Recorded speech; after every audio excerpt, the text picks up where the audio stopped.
राधे राधे दोस्तों। और मेरे चैनल XYZ कहानी में आपका हार्दिक स्वागत है एक बार फिर से। और देखिए, इस चैनल पर मैं आपके लिए बहुत ही ज्ञानवर्धक, मनोरंजन से भरपूर कहानियाँ लेकर के आता रहता हूँ। तो देखिए, कहानी को आप पूरा देखा करें, पूरा उसको सुने, तभी आपकी समझ में आ पाएगी।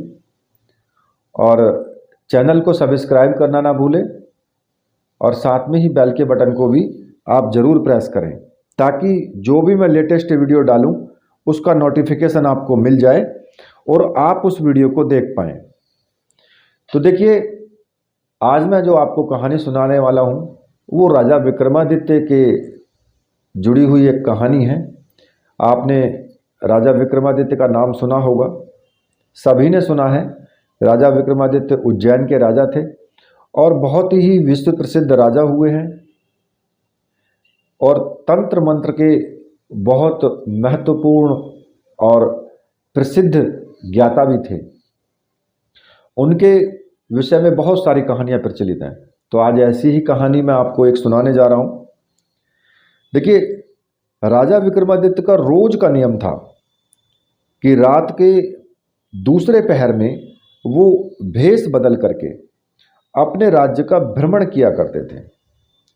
वो खुद लोगों के बीच में जाकर के उनसे बात करते थे, उनसे उनकी तकलीफ पूछते थे।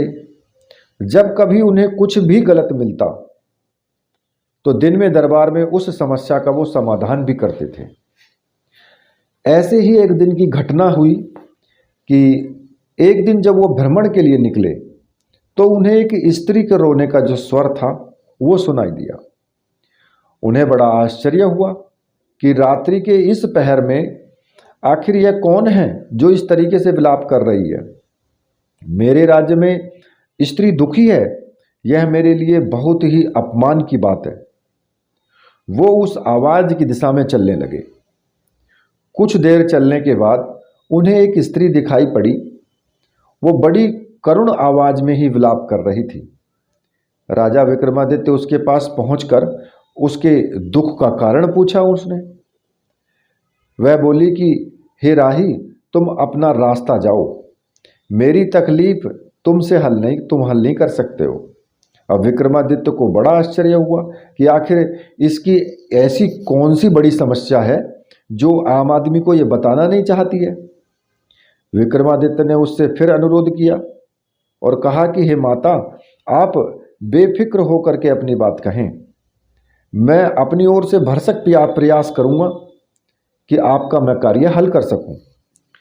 उसने विक्रमादित्य की ओर ध्यान से देखा और बोली, सुनो अजनबी, राजा के हुक्म से मेरे पति को फांसी की सजा हुई है। उसे पेड़ पर लटका दिया गया। मैं यह नहीं कहती कि उसकी सजा गलत है, पर मैं चाहती हूं कि जब तक उसकी मृत्यु ना हो जाए मैं उसको भोजन करा सकूं, कि इससे पहले कि उसकी मृत्यु हो जाए उसको मैं भोजन करा सकूं एक बार।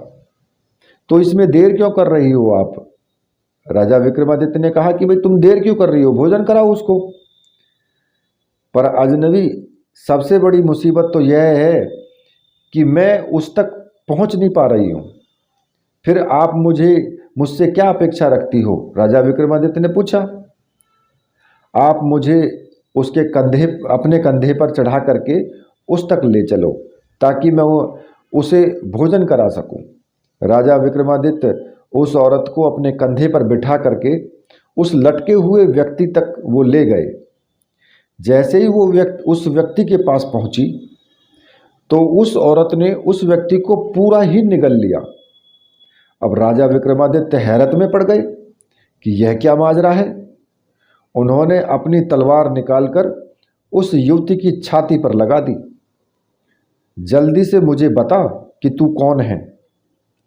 उसने बताया कि वह एक पिशाचिनी है। वह इस व्यक्ति का भक्षण करना चाहती थी। यह सब मेरे लिए एक खेल था।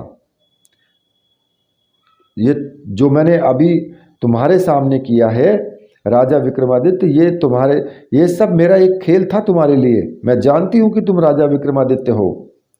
मैं तुम्हारी सहायता से बहुत प्रसन्न हूं, इसलिए तुम मुझसे कुछ भी मांग सकते हो।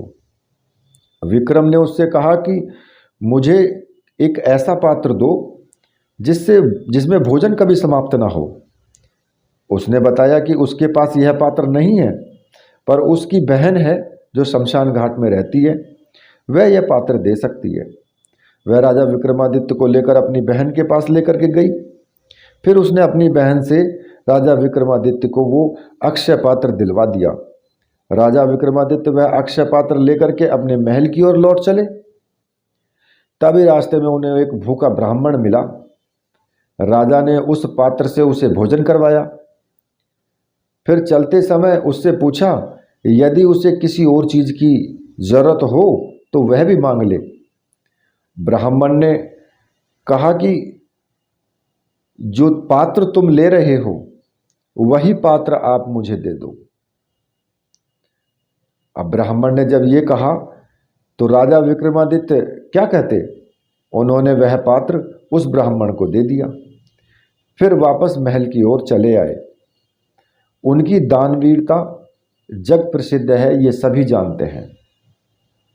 देखिए, राजा विक्रमादित्य बहुत बड़े दानी भी थे। हर कोई व्यक्ति इतना बड़ा दान नहीं कर सकता है। जैसी चीज उन्होंने प्राप्त की ऐसी चीज कोई दूसरे को दान में कभी नहीं दे सकता है, लेकिन राजा विक्रमादित्य ने वो चीज दान में दी, तो इसीलिए वो आज जग प्रसिद्ध हैं आज। तो देखिए, ये कहानी अगर आपको पसंद आई है तो कहानी को लाइक कीजिए, कमेंट कीजिए और कहानी को शेयर कीजिए। साथ ही चैनल को भी सब्सक्राइब कीजिए। इसी के साथ आप मेरे साथ बोलिए राधे राधे।